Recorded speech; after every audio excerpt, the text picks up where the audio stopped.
Welcome to all friends. TNPSC group 4 VAO 2 and 2A 2024 எதிர்நோக்கி நிறைய மாணவர்கள் படிச்சுட்டு இருப்பீங்க. ஸோ படிக்கிறதுக்கான ஒரு 5 சீக்ரெட்டான டிப்ஸை சொல்ல போகிறோம், சரிங்களா? ஸோ ஒரு சக்ஸஸ் டிப்ஸு. ஸோ ரொம்ப யூஸ்ஃபுல்லாக இருக்க போது. டிப்ஸ் நம்பர் 1, ஃபஸ்ட்டு டிஎன்பிஎஸ்சி வெப்சைட்டில் இருக்கக்கூடிய சிலபஸை டவுன்லோட் பண்ணுங்கள், பிரிண்ட் அவுட் போடுங்க. ஸோ ரொம்ப முக்கியமான ஒரு மெயின் பாயிண்டே அந்த சிலபஸ் தான், சரிங்களா? சிலபஸை பாருங்கள், எந்தெந்த சப்ஜெக்ட் வெரி வெரி இம்பார்ட்டன்ட், எந்த சப்ஜெக்டில் எத்தனை கொஷின் கேட்குறாங்க அப்படிங்கிற சொல்லி ஃபஸ்ட்டு தனியாக ஒரு குறிப்பை எடுங்க. டிப்ஸ் நம்பர் 2, 6th-லேருந்து 12th புக்கை கவர் பண்ணுங்கள், சரிங்களா? 6th-லேருந்து 12th புக்கு வரைக்கும் எல்லாத்தையுமே கலெக்ட் பண்ணி, ஸோ சிலபஸில் இருக்கக்கூடிய டாபிக் 6th-லேருந்து 12th வரைக்கும் எங்கெங்கே இருக்குது அப்படின்னு சொல்லி அதை தேடி தனியாக எழுதி வைங்க, சரிங்களா?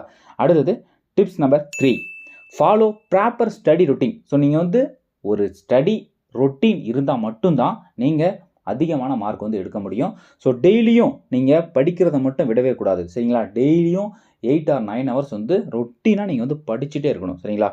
Tips number 4, study through notes. So நீங்கள் படிக்கக்கூடியதை மறக்காமல் நோட்ஸ் எடுத்தால் மட்டும்தான் நீங்கள் அதிகமான மார்க்கு ப்ளஸ் தெளிவான ஒரு விளக்கம் உங்களுக்கு கிடைக்கும், சரிங்களா? ஸோ உங்களுக்கு இருக்கக்கூடிய சிறந்த மெட்டீரியல் என்னன்னு பார்த்தீங்கன்னா நீங்கள் எடுக்கக்கூடிய நோட்ஸ் மட்டும்தான். ஸோ அந்த நோட்ஸ் மட்டும்தான் ரொம்ப ரொம்ப வேல்யூபிளான ஒரு நோட்ஸு. அது மட்டுமே உங்களை அதிகமான மார்க் வாங்க வைக்கும். ஏன்னா நீங்கள் நோட்ஸ் எடுக்கும்போது தெளிவாக படித்து எடுப்பீங்க, அதற்கான அர்த்தமும் உங்களுக்கு புரியும், சரிங்களா?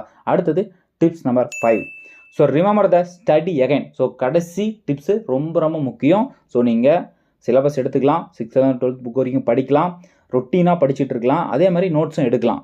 ஆனால் இது எல்லாத்தையும் தாண்டி அந்த 5th tips, remember the study again, இது எல்லாத்தையும் தாண்டி நீங்கள் படித்ததை மறுபடியும் ரிமெம்பர் பண்ணிக்கிட்டே இருக்கணும், சரிங்களா? அதுதான் உங்களை அதிகமான மார்க் எடுக்க வைக்கும், சரிங்களா? ரொம்ப ரொம்ப முக்கியமான பாயிண்ட்டு. நீங்கள் படித்ததை டெய்லி ரிவிஷன் பண்ணுங்கள். ஸோ இன்றைக்கி படிக்கிறீங்க அப்படின்னா அடுத்த நாள் நீங்கள் படிச்சுட்டு தான் அடுத்த சிலபஸுக்கான புக்கை நீங்கள் எடுக்கணும், சரிங்களா? சரி, நேற்று படித்ததை இன்றைக்கி படிச்சுட்டு தான் ரிவிஷன் பண்ணிட்டு தான் நீங்கள் எடுக்கணும். அதே மாதிரி ஒவ்வொரு நாளும் நீங்கள் படிக்கிறத ரொட்டீனாக ரிமெம்பர் பண்ணி படிச்சுட்டு தான் அடுத்த டாப்பிக்கை எடுக்கணும், சரிங்களா? ஸோ அது மட்டும் இல்லாமல் அடுத்த டிப்ஸுக்கான வீடியோவை நெக்ஸ்ட் வீடியோவில் பார்க்கலாம்.